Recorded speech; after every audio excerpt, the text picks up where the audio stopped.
toujours important d'aller dans les quartiers. Je crois que je vous ai dit, les quartiers, on les a oubliés, pas toujours bien traités. Et il ne suffit pas que de mettre de l'argent dans les quartiers, il suffit aussi de créer du lien, de l'humain.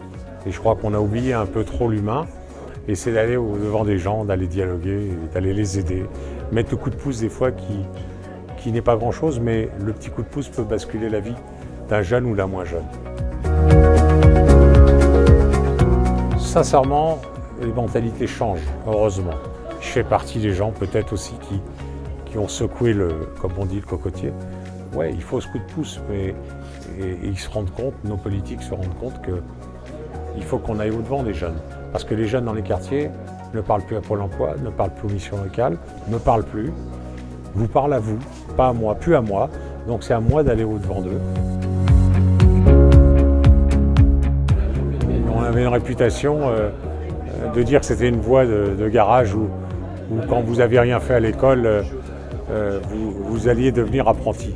Ben, tant mieux, parce qu'aujourd'hui on a des jeunes, je dis toujours, qu'on bac plus 6 qui deviennent apprentis en artisanat et qu'on bac moins 12 et qui deviennent aussi apprentis. Donc oui, les mentalités changent. Et les parents aussi. Par des problématiques qui ont été soulevées, donc pour nous c'était du concret.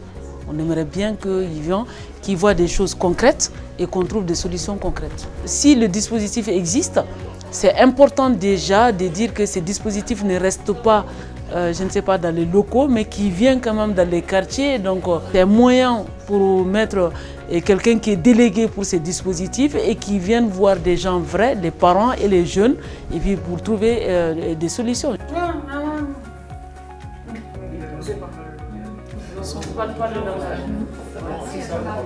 Personnes qui soient formées et sensibilisées à la sécurité routière et à l'apprentissage du permis de conduire pour être en fait safe sur la route.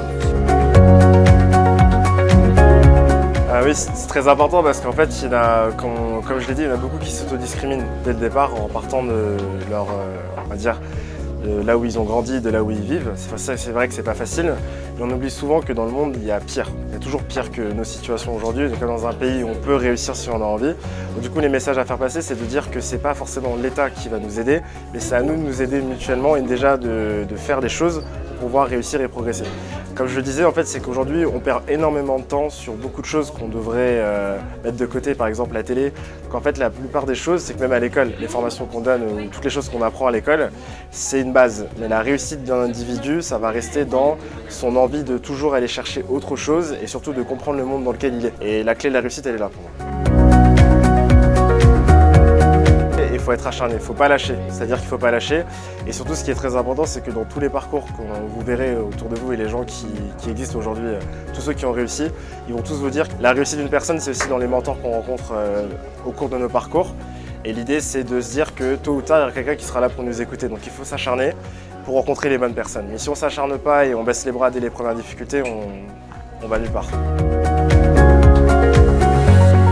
L'efficacité et puis le réseau. Écoute et partage.